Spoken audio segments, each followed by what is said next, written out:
Good morning আমার সকল বন্ধুরা, তোমরা সবাই কেমন আছো? আশা করি তোমরা সকলে খুব ভালো আছো। আর আজকে নতুন দিন, নতুন সকালে ছোট্ট একটা ব্লগে তোমাদের সবাইকে ওয়েলকাম জানিয়ে আজকে সারাদিনের ব্লগটা শুরু করলাম। সাথে থেকো, দেখতে থাকো আমরা কোথায় যাচ্ছি। প্রায় অনেক দিন পরই পরিবারের সবাই একসাথে ঘুরতে যাওয়ার প্ল্যান করলাম, কিন্তু কোথায় যাচ্ছি সেটা দেখতে গেলে কিন্তু পুরো ব্লগটায় চোখ রাখতে লাগবে।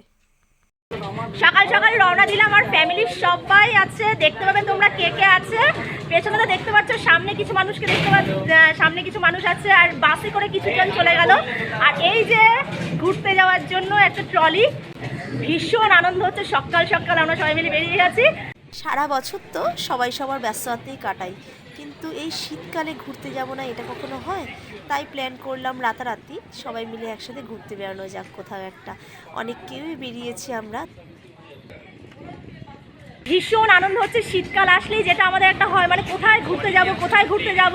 পেছনে দেখতে পাচ্ছ আমার কিন্তু পুরো গ্যাং আসছে। পেছনে পেছন সাইডে আছে জায়েবু, দিদি, সোনাই আছে, তোমাদের দাদা ভাই আছে, ভাই আছে, মেয়ে আছে, আর সামনে আছে ভীষণ আনন্দ হচ্ছে। সামনে সামনে বাইক, চলো।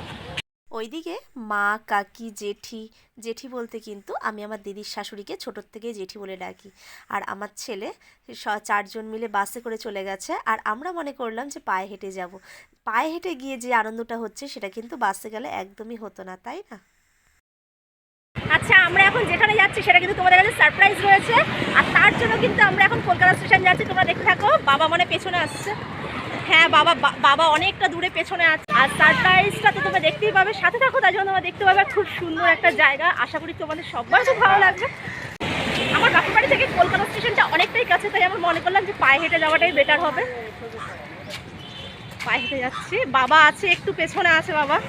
আর রোদটাও না ভীষণ কড়া উঠেছিল, এতটাই গরম লেগে যাচ্ছে সবার। দিদি তো সোয়েটার খুলে কোমরে বেঁধে নিয়েছে, আর আমি তো সোয়েটার প্রায় বাড়ি করিনি এখনো পর্যন্ত।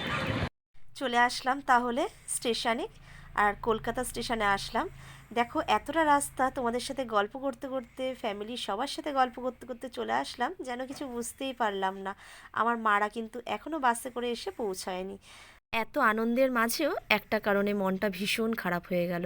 আমরা তো স্টেশনে প্রবেশ করার আগেই ভাই আর জায়েবু টিকিট কাউন্টারে গিয়ে জানতে পারলো যে আমরা যে জায়গায় যাওয়ার উদ্দেশ্যে বের হয়েছি সেই দিন এই কলকাতা স্টেশন থেকে ওই ট্রেনটা ক্যান্সেল আছে।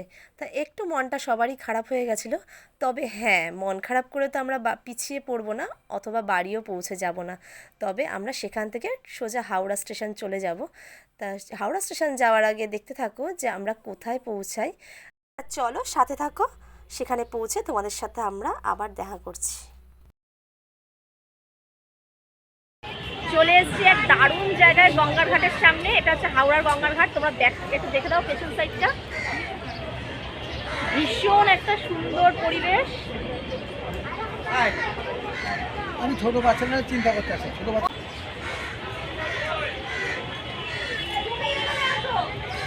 চলো ব্যাক ক্যামেরা তোমাদেরকে দেখিয়ে দিই। পরিবেশটা এত সুন্দর, দারুণ পরিবেশ। আমার ছেলে তো ভীষণ ব্যস্ত। এখানে একটা মন্দির আছে, মন্দিরের ঠাকুর নিয়ে। হাওড়া স্টেশনের খুব কাছেই এই গঙ্গার ঘাটটা। তা বাড়ি থেকে যে লাঞ্চ বক্স আনা হয়েছিল, মনে করলাম যে কোথাও তো একটা বসে লাঞ্চ টিফিনটা খেয়ে নেওয়া যাক। তা ট্রেন তো এখনও অনেকটাই লেট হবে। এখানে এসে যেটা মনে হলো যে এই ট্রেন যদি আজকে মিসিং না থাকতো আমাদের, তবে হয়তো এত সুন্দর মানে পরিবেশটা আমাদের আর দেখা হতো না। তা কিছু খারাপ জিনিসের পেছনে অবশ্যই ভালো দিকও থাকে। তা সবাই মিলে এখানে বসে বেশ গঙ্গার ঘাটের সামনে একটু গল্পগুজব করে নেওয়া যাচ্ছিল, একটু টাইমটাও পাস করা যাচ্ছিল। আর এত সুন্দর মনোরম গঙ্গার সামনের পরিবেশ নিশ্চয়ই তোমরা ধারণা করতে পারছো যে আমরা কতটা আনন্দ করছিলাম। এখানে রিলস করা, ভিডিও করা, গল্প করা, খাওয়া দাওয়া সব কিছুই সেরে নিলাম। তো যাই হোক বন্ধুরা, তোমরা কিন্তু কিছু মনে করো না, যেহেতু কলকাতা স্টেশন থেকে আমরা ডাইরেক্ট ট্রেনটা পেলাম না। তা আজকে আমরা এই কিছুক্ষণ টাইম আমরা হাওড়ার গঙ্গার ঘাটের সামনে একটু আনন্দ করে নিই। তা পরের ব্লগটা কিন্তু তোমরা অবশ্যই চোখ রেখো, আর কোথায় পৌঁছাচ্ছি, কোথায় যাচ্ছি সব কিছু তোমাদের সাথে শেয়ার করব। চলো ব্লগটা আমি এখানেই শেষ করছি। ভালো থাকবে, সুস্থ থাকবে, আর পরের ব্লগটা কিন্তু অবশ্যই চোখ রেখো।